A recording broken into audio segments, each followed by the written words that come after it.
Okay, so Galaxy S7, it's the regular edition, not the Edge.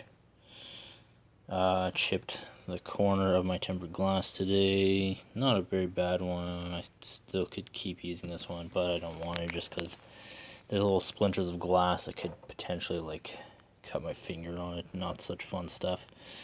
Just want to demonstrate some of the great benefits of the tempered glass. I know these phones generally do have Gorilla Glass on them, and that itself is supposed to be pretty scratch and impact resistant, but tempered glass adds that little extra reassurance. Just go along with this relatively sharp knife.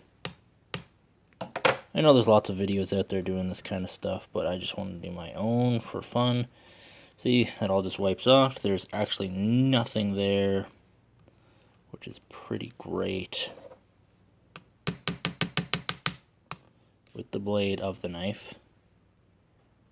Sorry, the camera quality is not the best on this Samsung Galaxy E Tab, or whatever it's called. It's just a tablet by Samsung that I got with my recent phone plan.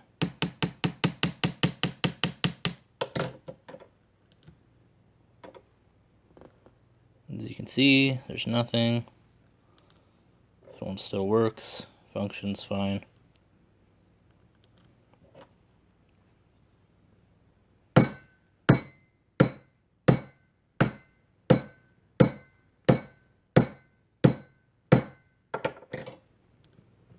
Boom, still works fine. No damage to it yet. That was a really good hit. That may have actually scratched the glass. Barely. I don't even think it actually did. Oh, one tiny little scratch. Wow. Still no cracks. So overall, in my opinion, with the exception of this being dirty right now, this is a cheap dollar store tempered glass screen protector. I don't recommend those because they do not adhere to the edges very well in most cases. Name brand ones are usually adhere to the phone a bit better. That's why mine actually cracked on the edge right over here, is because it wasn't adhered to the edge completely. So it just, one little tap on a desk corner and it actually cracked it there. Well, chipped it, I should say. It didn't actually crack. So for any non-believers of tempered glass that just like to use those crappy plastic filaments on their phone, this should be enough reassurance. I mean, you can throw it and you can drop it. Eventually, it's going to break and wear down or get hit in just the right way. But I mean, I was just hammering on it. I think you could probably hear with the end of that, which is a pretty good blunt point to be hitting it with. And I wasn't going light on it. I was hitting it hard, so.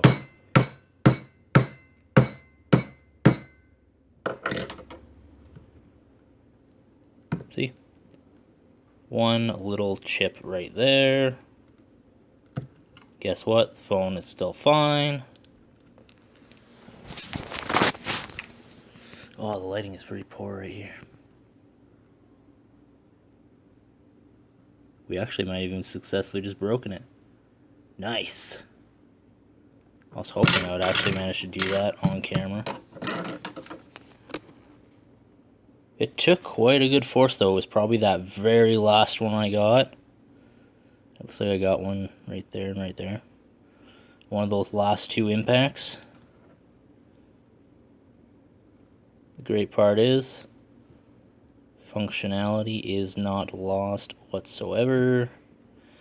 However, the camera quality on this tablet is not the greatest at all.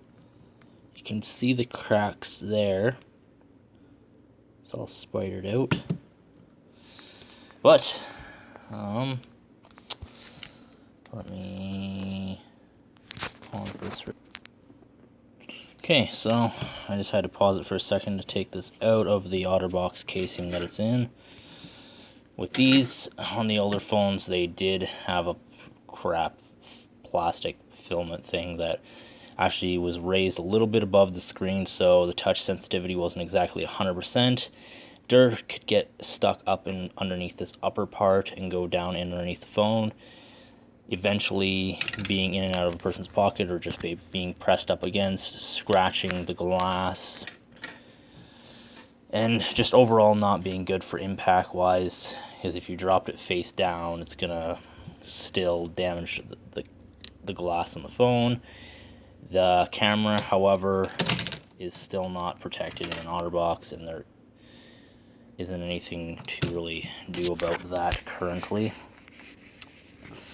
Life proofs I know do cover it, but yet again, it's a very thin plastic film. It will not protect it from if you drop it right against the point of a rock. Had that happen on my Galaxy S7, it will chip and or scratch the lens.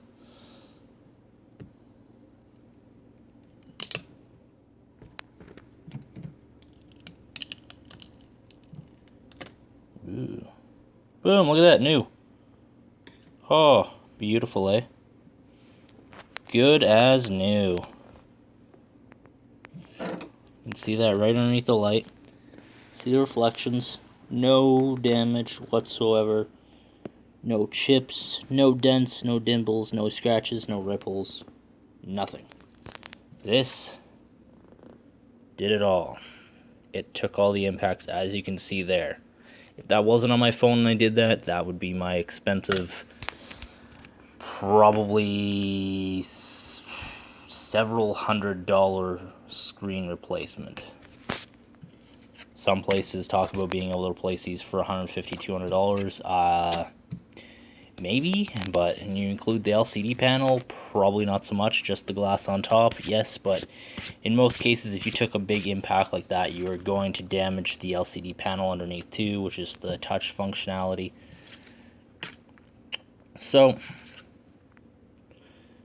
I know these are a little more on the expensive side when you get the name brand ones, but I really do recommend them to people if you're a person who drops your phone and or throws it periodically, because it could save you big money in replacing your screen. I would much rather replace... Oh, it adhered to my desk. That's pretty good. The glue's still really good. I'd much rather replace several of these over time than pay a bunch for this, because basically like buying a new phone to replace the actual screen on the phone. There's the results there.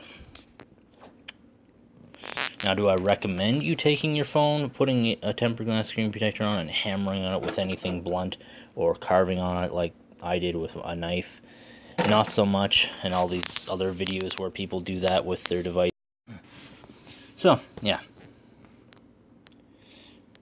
I wouldn't recommend trying it. One way or another. You don't care so much about your mobile device and you want to give it a go, hammer on it with something like I did, feel free to. That's your own device at that point, your own cost of your pocket. If you're upgrading your phone right away anyhow and you don't really care, you just want to test the durability yourself, see with your own eyes, that's on you. That's no one else's responsibility other than your own. Give it a go. I took that on my own free will and did it to my own device, knowing I perfectly well, if I hit it hard enough, could potentially, very rare, but could potentially have damaged the screen underneath, because it has happened with devices. This is just a relatively high 90 percentile that it will not damage your phone screen underneath of there. If you were to drop this knife point down or try and do this with this knife, it's not going to protect your screen. So that's that variance in percentile where you may end up damaging your screen underneath. Blunt objects like this, it'll probably save it, with the exception of if it is hit quite hard enough. We have seen where it did leave little indentations in the screen, but the screen underneath was actually still perfectly fine and not cracked. If you do get a bunch of cracks like this in your screen protector, and you keep going around and dropping it and continuously getting it more and more cracked, this is no longer effective. You will most likely end up breaking your screen underneath once you've broken this to a certain degree, because it is no longer going to handle the impacts once there's enough cracks in it. It will not take the brunt of the force. So just keep in mind, it is there as a cushion of comfortability for your device and your own peace of mind. If you do, just like from your head height, for whatever reason, if you're on the phone, slipped out of your hand, it fell onto the ground, it'll more than likely save your screen. If you whip it at a blunt object, it's not 100% certain that it's going to survive if you hit it right off the corner of a very jagged point, like something like this knife. It may poke through and damage your screen. So just keep that in mind.